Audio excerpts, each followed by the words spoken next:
ఎప్పుడైతే నా కొడుకు నేను లేపేయడానికి వాడు ప్లాన్ వేసాడో ఇంకా వాడు బతకడానికి వీల్లేదు.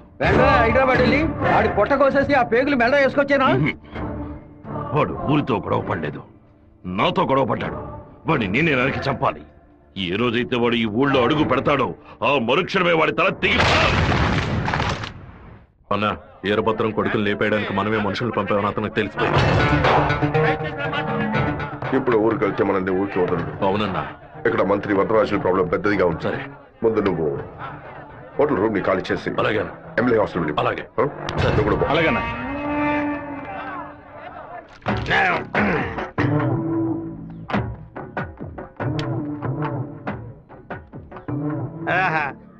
తాగి ఉన్నామే, తాగి బండి డ్రైవ్ చేసుకుంటూ పోతే పోలీసు వాళ్ళు లోపల పెడతారు. నెట్టుకుంటూ పోతాం.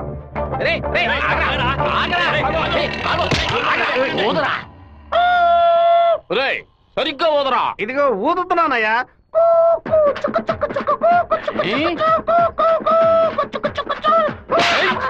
ఎగతాళా మందు కొట్టావో తెలుసుకోవడానికి ఊదమంటే కొట్టానయ్యా.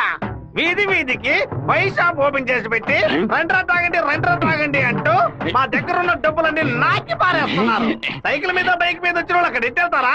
దాని మీదే కదా ఇంటికి వెళ్ళేది. ఒక పని చేయండి అయ్యా, తాగుబోతులకు మాత్రం రాత్రి 7 గంటల తర్వాత ఒక బస్సు ఏర్పాటు చేయండి. మేము ఫుల్ గా తాగి ఇంటికి వెళ్ళి హ్యాపీగా తొంగుంటాం. ఓవర్గా మాట్లాడగరా. అలాగే మాట్లాడతానండి. తాగేసి బండి డ్రైవ్ చేసుకుంటూ వెళ్ళకూడదనే చట్టం ఉంది. చట్టం ఉందా?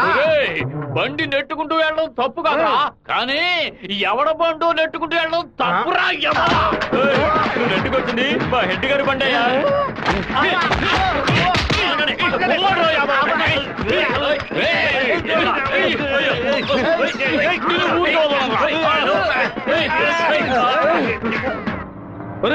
బాబు వచ్చేసాడు. అమ్మగారు చెప్పండి.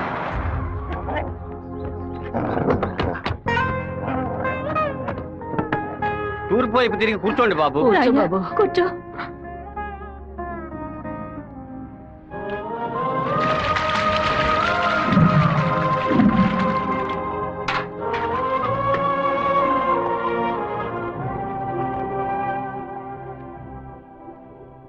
అమ్మా, ఎందుకు ఇలా డల్ గా ఉన్నారు? నేను రావడం మీకు ఇష్టం లేదా ఏంటి? నువ్వు వచ్చిన సంతోషంలోనే అమ్మకి నోట మాట రావడం లేదన్నయ్య. నీకు నా మీద అంత ప్రేమ అమ్మా? ఏంట్రా గబుక్కుని అలా అడిగేసావు? మరేంటమ్మా, ఇన్ని నీళ్లు నా తల మీద పోసావే, చూసుకోవడానికి ఒక తుండుకుంటైనా ఇచ్చావా? దీనికి ఏం తక్కువ లేదు. ఉండు, తలదుడుస్తాను. లక్ష్మి, లోపలికి వెళ్ళి అటెండెన్స్ చేసి గిఫ్ట్ ఇచ్చేసి వెంటనే వచ్చేయాలి. మరైతే నువ్వు రావా? నీ ఫ్రెండ్ పెళ్లికి నన్ను చేంజ్ చేయమంటావు? నేను ఒంటరిగా వెళ్ళానని నాన్నకి తెలిసిందో నేను చెదకబాతారు. రా అన్నయ్య. అమ్మ వాళ్ళు రాలేదా? నువ్వు ఎప్పుడు ఊరెళ్తున్నావే? ఇంకా 2 రోజుల్లో సెమిస్టర్ ఎగ్జామ్స్ మొదలవుతాయి. రేపు ఉదయమే నేను తిరుపతికి బయలుదేరుతాను. కూర్చోండి. అన్నయ్య, ఆ ఎల్లో ఓణి అమ్మాయి ఎలా ఉంది? చండాలంగా ఉంది. మ్యాటర్ ఏంటి? ఆ బ్లూ ఓణి నీకేమైనా పిచ్చి పట్టిందా? అది కాదు, ఇక్కడున్న అమ్మాయిలందరూ మన క్యాస్ట్ వాళ్లే తెలుసా? వీళ్లలో ఒక్కనే నువ్వు సెలెక్ట్ చేసుకున్నావు అనుకో, నేను అది వెళ్లి అమ్మ చెవిలో ఊదుతాను, అమ్మ నాన్న చెవిలో ఊదుతుంది, ఆ తర్వాత నీ పెళ్లిలో నా దస్వరం ఊదుతారు. ఎందుకంత కక్ష? 25 ఏళ్ల వయసులో పెళ్లి చేసుకుంటే అది సూసైడ్, 28లో చేసుకుంటే అది అటెంప్ట్ మర్డర్, 30లో చేసుకుంటే అది మర్డర్, 24 ఏట చేసుకుంటే బావిలో దూకినట్టు, 23 విషం తాగినట్టు, 22 ఊరేసుకున్నట్టు. మరి ప్రేమించి పెళ్లి చేసుకుంటే స్వర్గం, హౌస్ అరెస్ట్, జీవిత ఖైదు. అనయ్య, టీవీలో అమ్మాయిని చూడు, చాలా అందంగా ఉంది. అయ్యో, ఒకసారి చూడు. ఏంటా జరుగు? తను నచ్చిందా? చాలా అందంగా లక్షణంగా ఉంది కదూ. తను ఎవరో ఏమిటో నేను కనుక్కొని నీ చేత ఆత్మహత్య చేయించరా? వచ్చే ఏప్రిల్ 1 వరకు ఓపికగా ఉండు, మరుసటి రోజు చెప్తాను.